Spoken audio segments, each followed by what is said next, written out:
Hello, what is up mga ma'am, sir, ma'am? Ako po si Ralph C. Fry, isang visual artist from Manila. And today, we are going to customize the SH Figure Arts Venom. So, try natin siya baklasin. Okay, maliit lang yung peg dito sa sa ulo niya. Tapos dito sa arms, actually kailangan natin ng heater para matanggal tong mga to. Wait lang. Okay, try natin tanggalin. Actually, na-hit ko na. Ito yung ito yung blower ko. Tinry ko lang i-hit tong parts na to para mas madali siya hugutin. Okay, ayan. Okay, nice. Nahuhugot din kaya to. Na-explore ko pa tong SHF kung nahuhugot. Actually, ito baka pwede nahuhugot to.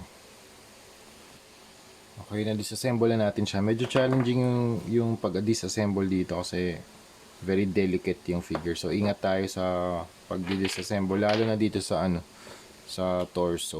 Okay, tanggalin na natin to. Kakaroon lang siya ng parang oil dito sa kanyang waist area, sa groin area. Yan o. Yan. So, kailangan natin, ang gagamitin ko for masking ito, mga blue tack. Nalagay ko dito sa mga pegs para pag in-spray natin, hindi siya malalagyan ng coat. So, everything fits well kapag binalik natin yung mga pieces. Okay, so kailangan din natin ng mga alligator clips para naman ma-handle natin yung mga pieces. Kapag nag-spray tayo, hindi rin ma-spray yung kamay natin. So, didikit ko lang to dito. Tapos, tutusok ko lang siya ng stick. Yan, ganyan lang. Tapos, ang gagamitin natin primer ay ito. Wait lang.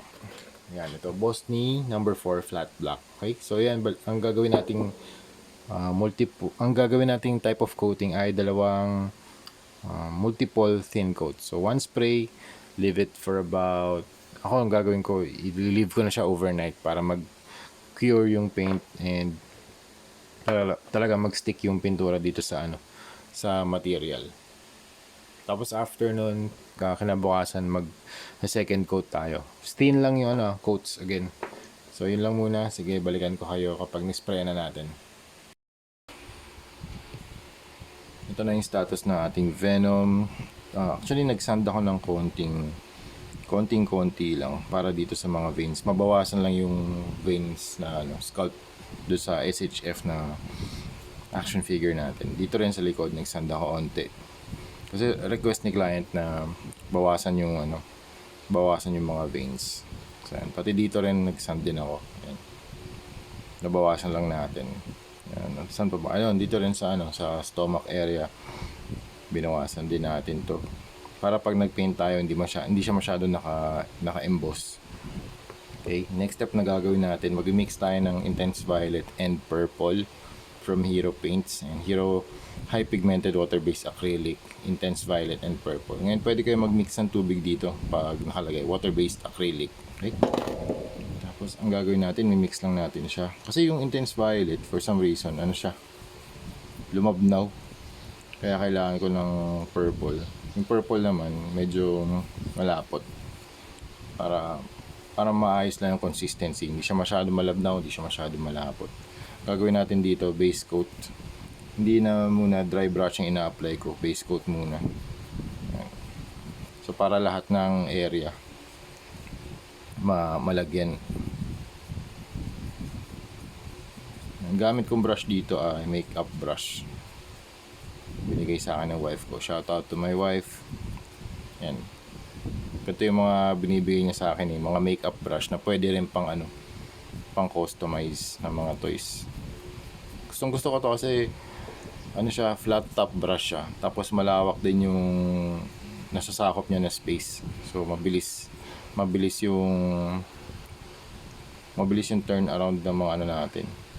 Mabilis ko nalalagyan yung mga surfaces ng paint versus dun sa mga maliliit na brushes. Kapag maliliit na brushes, syempre mas maraming stroke, mas matagal yun.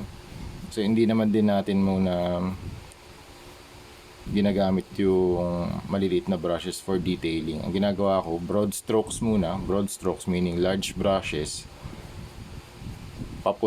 bago tayo pumunta sa detailing. Last na yung details. Ang unang-una talaga yung groundwork. Yung mismong foundation.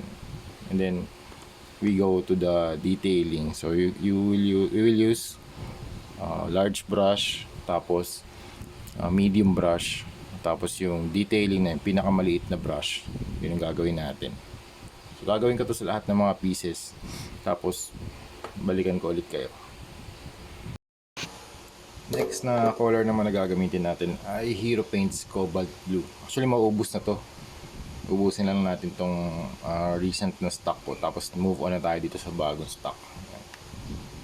Bumibili na rin ako ng ng mga multiple set kapag medyo malapit na maubos, para hindi tayo na delay sa mga project natin pag kailangan ko ng pintura. Tapos yun, ito na, cobalt blue na tayo yung gagamitin natin. Dito naman sa cobalt blue, magda-dry brush na tayo para hindi natin, kasi pag base coat ginamit natin, matatabunan yung purple na in-apply natin na paint.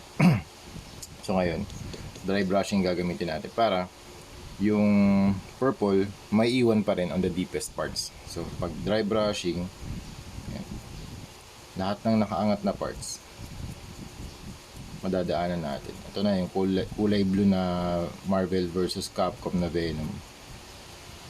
Kasi hindi lang pinagmamasdan ko yung image ni Venom sa Marvel versus Capcom.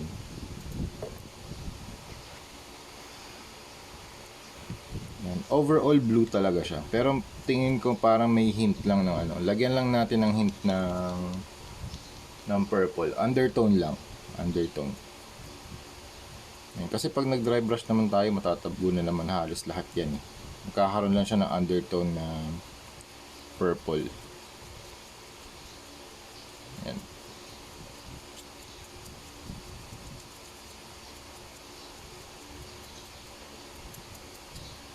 Okay, gagawin natin to sa lahat ng pieces. Habang hinihintay natin matuyo si Venom, gumawa na muna ako ng mga accessories niya. So ito yung ano nga ba to? Venom Sweep. Yung ginagamit niya rin sa death bite niya. Pwede, siya, meron siyang wire sa loob, parang ganito, GI wire na medyo makapal. Ito, mas makapal to eh. Yan. Ito yung wire na ginamit ko. Saan na ba yun? Hindi, mas makapal pa.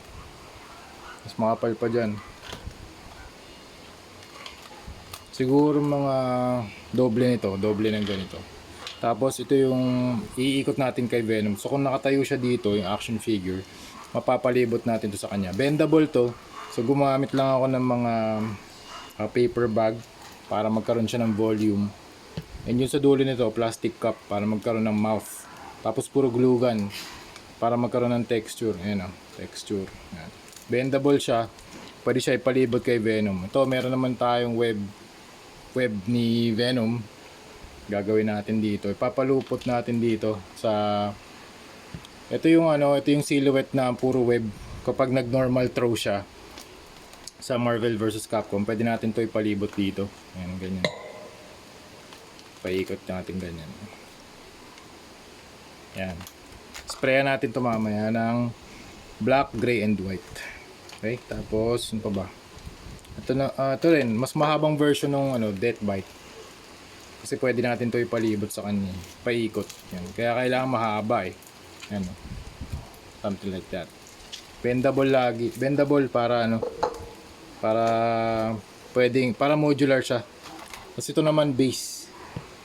Yan, base ang ginawa ko dito. Meron akong natitirang mga feet ng Simply Modular. Tapos ginawa nating base. Tapos ito naman yung kanyang shield. Yan. Gumupit lang ako ng cardboard na bilog, tapos kinat ko yung gilid. Tapos nire-attach ko yan using masking tape. Tapos puro glue gun ulit. Yan. Tapos mga webs. Yan, dalawang webs. Isa medium, isa mahaba. Yan. Okay, yun muna yung mga accessories natin. Tapos ispray natin to ng magpa-prime tayo using, actually meron pa pala ito. Pinapatuyo ko pa eh. Ito yung kanyang Venom web, yung super niya. Isa pang super. Venom web. Okay? Dalawa yung primer na gagamitin natin ngayon. Para dito sa mga death bite, black yung primer natin. Tapos dito naman sa ito yung mga webs, gray yung gagamitin natin kasi magda-dry brush tayo dito na ang base color niya gray tapos white spray, then wawash natin siya. Maglalagay tayo ng black wash. Yung next na kulay na gagamitin natin ay PH 149 light turquoise from Armored Komodo water-based acrylic. Yan, dry brush lang din natin dito sa kanyang chest.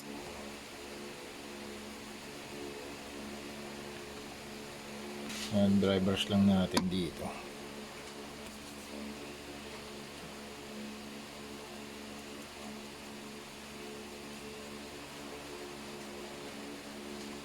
Yan, ang technique lang na ginagamit ko dito, layering lang talaga ng mga kulay. So yung first color na in-apply natin, intense violet. Tapos yung second, cobalt blue. Tapos yung third, ito na, light turquoise na. Actually, pwede pa tayo mag-apply nito kapag natuyo na. Kasi every time na nag-apply tayo ng bagong paint, pag natuyo siya, nagiging dark. So iba yung rehistro niya dun sa surface kapag natuyo na siya. Yan, okay, na-assemble na natin yung ating Venom na SH Figuarts. Na lagyan ko na rin to ng top coat. Pero yung ginawa ko dito sa head, ay nag-apply tayo ng white na primer. Ito muna. Yan. Ito yung eyes. Ito yung ginamit kong brush. Manipis lang. Para pag nag-paint tayo sa eyes, mas precise. Okay? Tapos ito yung gamit kong paint. Acrylic. Water-based acrylic primer matte white from Hero Paints. Yan pala. Yan. Tapos dito rin sa siguro mga naka 2 to 3 coats ako dito para mas maging opaque yung white. Kasi pag nilayer natin yan, ay pag pinahid natin yan with water, mas translucent yung finish ng paint. Okay, when dito naman sa kanyang teeth, nag-dry brush lang din ako ng white. Tapos dito naman sa ang tawag dito sa toxins, nagmix ako ng lime green, yellow at saka green. Itong tatlong paints na to. Yan, Hero Paints, lemon yellow, lime green, tsaka talo green. Yan, para makapag-create ng toxins. Yan, toxins. Tapos, yung tang niya, binase coat ko ng warm red at saka nag-dry brush din ako ng primer matte white. Nag-dry brush ako ng pink using these two colors. Yan. Kaya ganito yung kanyang tang. Yan, may depth at saka may highlight. Tapos saka natin nilagyan ng toxins. Tapos doon naman sa logo, actually gagawin natin yan dito sa likod. Gamit ako ng ultra white stronger coverage para less yung pahid natin. Kasi kapag yung ito lang yung ginamit natin, primer matte white. Siguro mga 2 to 3 coats pa bago maging super opaque na white. Ngayon, since Marvel vs. Capcom yung finish na ginagawa natin or yung concept na ginagawa natin for the client, gusto ko yung logo very opaque. So ito yung gagamitin natin, Hero Ultra White Stronger Coverage. Kahit lagyan natin ng water para makontrol natin yung flow. Kasi pag walang tubig naman tong hirap kontrolin. Siya agad nagka-clump or nagkukumpul ka agad. So kung gusto nyo gamitin without water, kailangan mabilis kayo mag-apply. Kasi kapag natuyo siya, magiging mas malapot siya. Okay? Una natin gawin sa likod. Yung shape muna nung logo niya. So, siguro pwede tayo mag-start dito sa kanyang back portion. Yan. Bilog muna, bilog. Tapos, yan, dito sa baba, parang pa-diamond.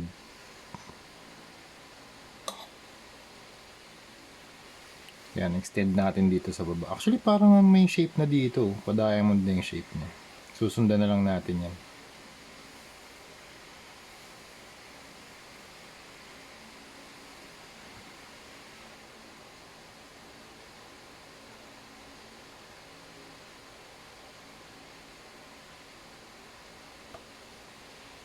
Yan, tapos saka tayo magdi-detailing. Pwede natin lagay yung antena. Yan.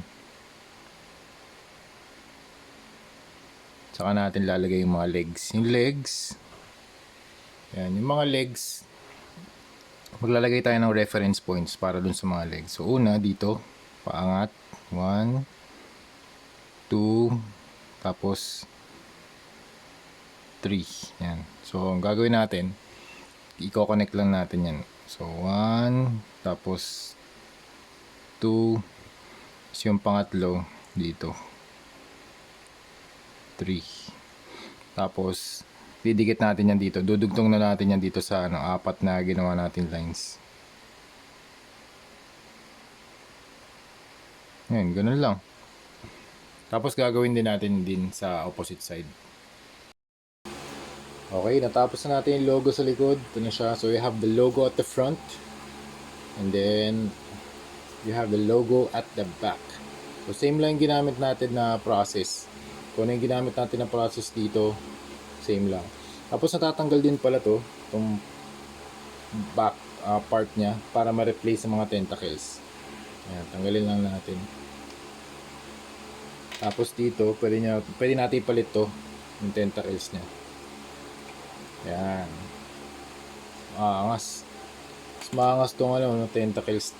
Galing ng gawa ni SHF dito. Tapos yun, yung ginawa natin sa accessories, you have the shield, yung Venom shield niya. Ang ginawa natin dito, cardboard, tapos tape, and then glue gun, tapos pinrime natin ng black. Ito yung flat black natin. Same lang dito kay Venom. Pinrime natin ng flat black. Tapos nag-dry brush tayo ng intense violet, cobalt blue, at saka light turquoise. Yan yung mga paints na ginamit natin. Tapos yung pang detail ng Venom logo, white na paint pa rin from Armored Komodo. From Hero Paints, yung stronger coverage. Tapos dito sa mga death bite na creatures, ganun din, same process lang. Cardboard and tape, primer, dry brush, then detailing. Ito, meron din tayong malaki, yung mas mahaba. Kasi iikot natin to kay Venom eh. Tapos meron din tayong mga webs. Itong mga webs, wired siya. So you can manipulate yung shape na gusto nyo dito sa mga web strings na ginawa ko. So meron tayong medium, meron tayong longer version. And then you have ito yung web wrapped na ginagawa niya rin kapag nag-normal throw siya sa Marvel vs. Capcom na game. Tapos pwede nating iikot tong longer version na accessory na web dito. Mamaya i-set up natin for photo shoot. So ang ginawa ko lang dito, same lang, cardboard and glue gun, and then spray paint. Ayan. Then yung last na accessory, we have the base. So yung base galing siya sa 1, 2, 3, 4, 5, 6 na simply modular na foot pads. Tapos in-arrange ko lang into a square. So para pag dinisplay nyo, merong option na yan. Pwedeng tumayo siya rito. Ayan. Tapos nakapaligid yung death bite. So yan, ayusin na natin siya for the final photo shoot. Yan. Thank you very much, client from Pampanga. Ayusin na natin. Tapos record na natin for the final part ng ating tutorial. Ayun nga pala. Ito pa pala. Ito yung ginamit kong top coat. Number 191 flat clear. Okay? And here we go mga ma'am sir. Ito na yung setup natin for our final shot. So you have the death bite, tapos you have the alternate head of Venom. Actually meron pa dito. Yan. Alternate head, dalawa pa. Tapos you have the hands, 1, 2, 3, 4. Tapos ito yung back plate. Yan, meron din logo, painted na rin. Tapos ito yung kanyang webbed na wrap. And then you have the shield. Tapos ito na yung setup natin for the last part of the video. Thank you very much, client from Pampanga. Very cool opportunity to customize an SH Figuarts Venom figure. So yun, mga ma'am sir, tuwan-tuwa ako sa project na to kasi first time ko naka-explore ng mga accessories na pwedeng gawin using glue gun. Sobrang nag-enjoy ako sa paggawa ng mga accessories katulad nito. Yan, tapos ito, actually mag-photoshoot pa tayo. Papakita ko yung mga photos at the end of the video. Yan. Yung shield niya. Tapos nag-enjoy din ako dito sa paggawa ng mga death bite na parang crawlers. And also yung base, gusto ko rin gumawa ng mga bases. So marami pa tayong gagawin in the future. So hopefully maka-explore pa tayo ng iba't ibang ways kung paano makagawa ng mga effect parts. Actually ine-explore ko ngayon yung material na glue gun. titingnan natin kung ano mga pwede natin gawin doon. Okay? So, ito na si Venom. This is the final shot. Yan. Photoshoot na rin ako. Okay? So, yun. Thank you very much mga ma'am, sir. Thank you for watching and see you sa next video. Bye-bye.